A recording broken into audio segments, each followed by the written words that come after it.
तनिक बार जोरदार ताली होकर के चाहिए ना। एक बार प्यार से सबको हाथ उठा के जोर से जोर से जोर से गते से बजा के जोर से। ये भी इस परिवार की एक अंग है।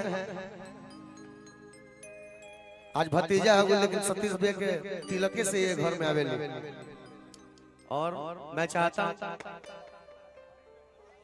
अनीश भैया अनुपमा के स्वागत करिए।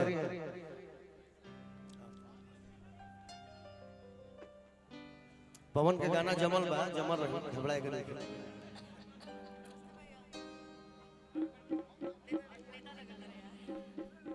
दुल्हा लग रहे हैं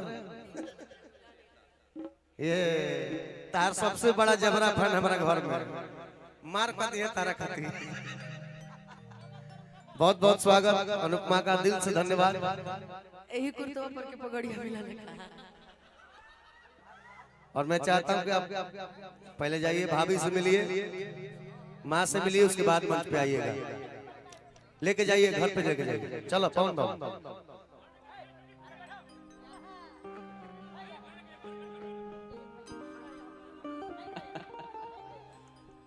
चलिए ठीक है राजा भैया, बाग भैया। बनारस से छोटू छली लेके चलेगा गोरखपुर से, वहाँ पर ड्राइवर चेंज होते हैं। और ड्राइवर में कौन कौन होते हैं? बॉम्बे भी लेकर जाएंगे, दिल्ली भी लेकर जाएंगे, लेकिन पहला छोटू छलिया ही गाड़ी लेके आता है। यही तो अंतर है।